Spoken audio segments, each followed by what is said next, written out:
Nah, maka sekali lagi uh,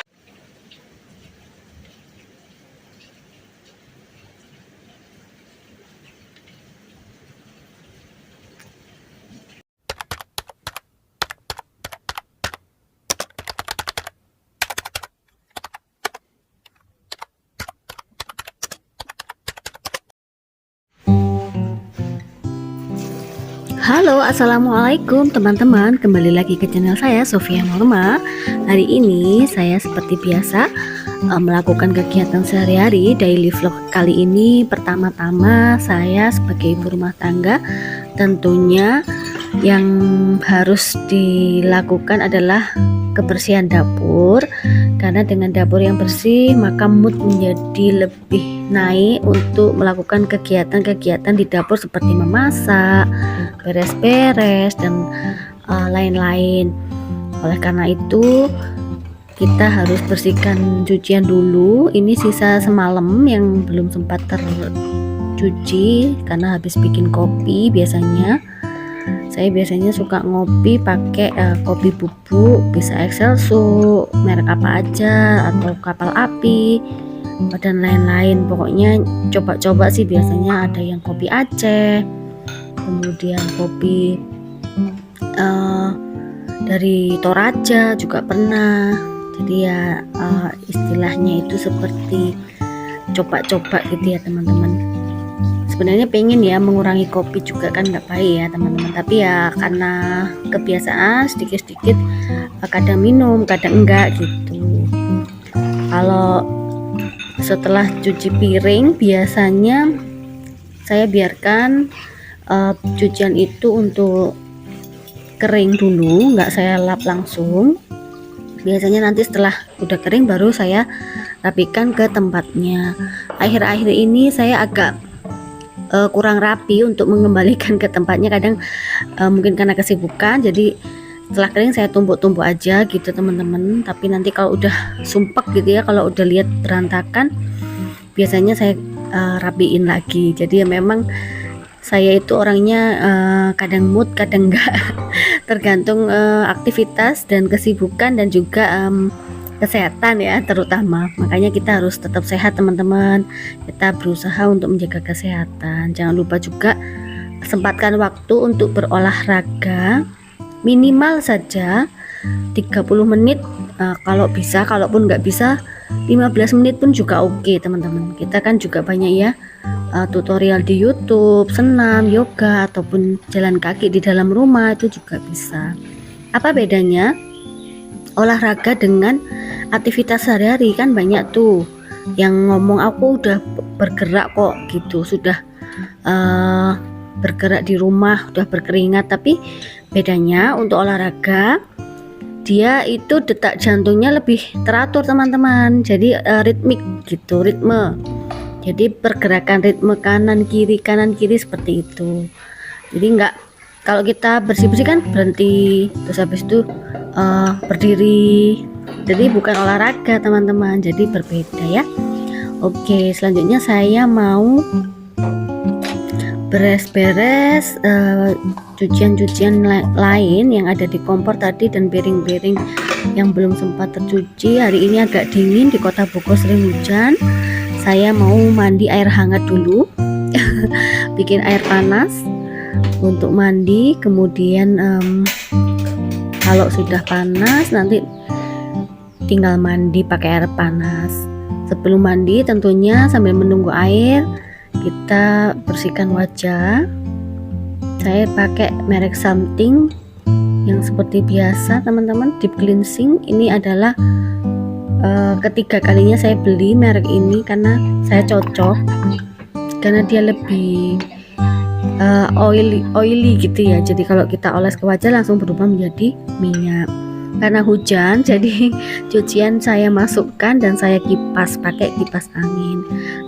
Selanjutnya ya ini beres-beres, mengembalikan ke tempatnya. Kadang anak-anak itu taruh sana taruh sini.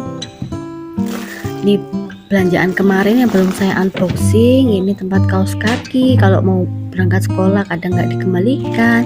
Ini laundryan yang belum diambil sama abang laundrynya.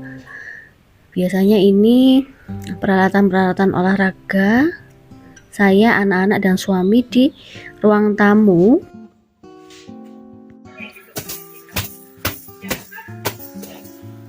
Itu zatnya tidak terlihat. Kita punya nggak zat yang tak terlihat?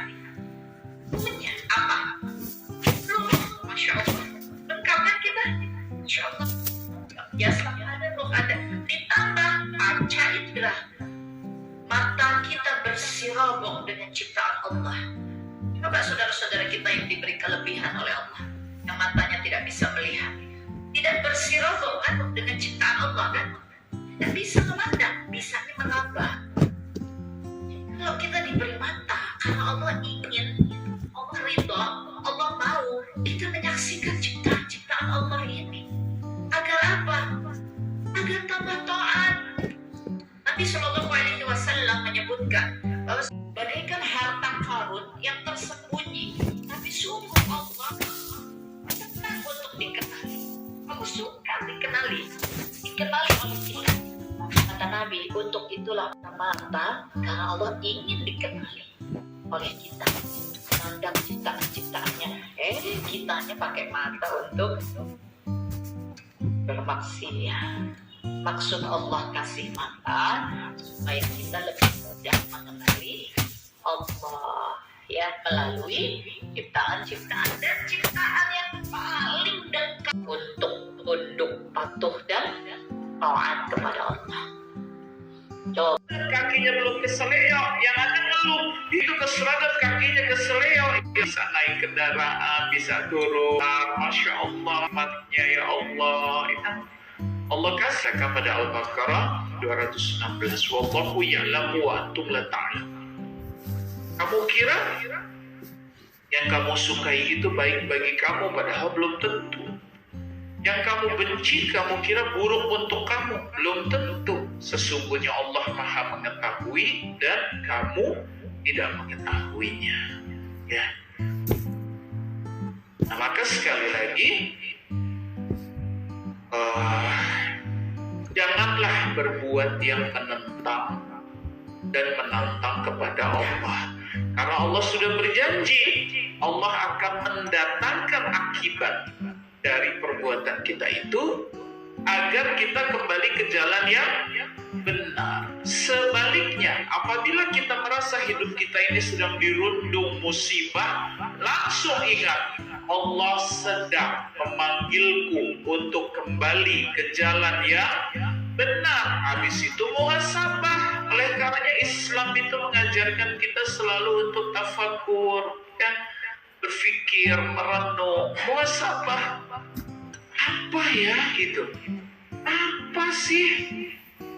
Allah sedang datangkan musibah demi musibah, susah demi susah. Allah sedang panggil aku agar kembali kepada jalan yang benar. Langsung muhasabah, check and recheck.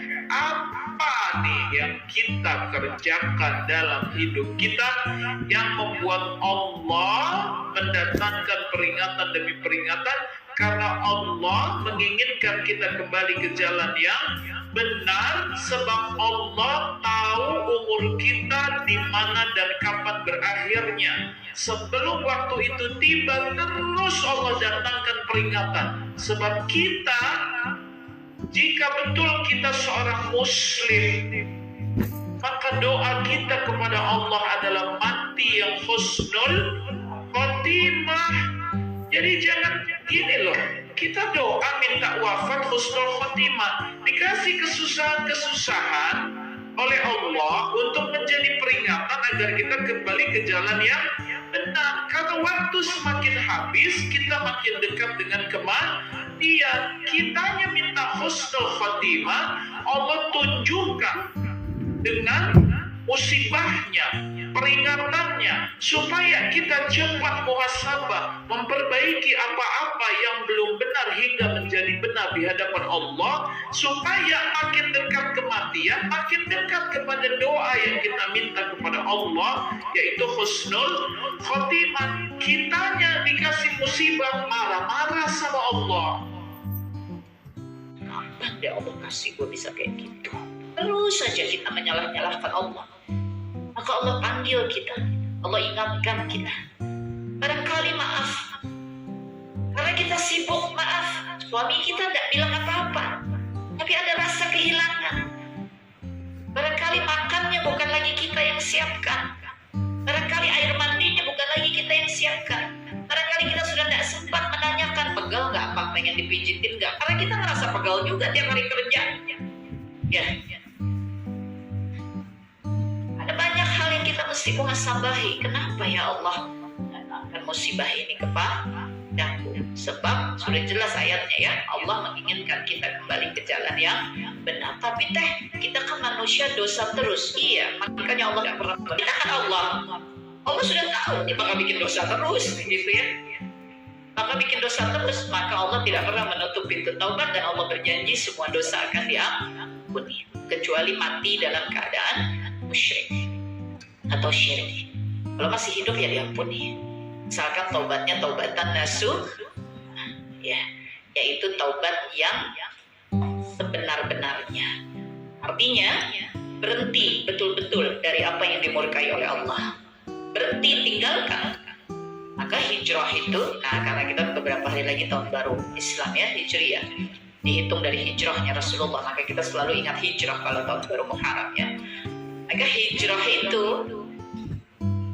betul-betul berpindah kepada apa yang diperintahkan oleh Allah dan meninggalkan apa yang dilarang oleh Allah. Bukan separuh-separuh, bukan dikit-dikit gitu ya. Tidak begitu. Ini terkait dengan apa? Taubat, kata Nabi pada hadis riwayat Abu Daud. Hijrah itu tidak pernah terputus. Ya, Allah selalu membuka pintu hijrah sampai taubat terputus. Dan taubat tidak pernah terputus sampai matahari terbit. Ya, harus terbuka, tidak pernah terputus sampai batasnya dunia ini selesai nanti di hari kiamat. Artinya selama masih ada umur, selama itu pula kita masih bisa bertaubat dan diampuni oleh Allah. Barang siapa taubat dan nasuha, Tahrim ayat 8, maka Allah katakan mudah-mudahan tempatmu adalah syurga. Ya, Allah menyebut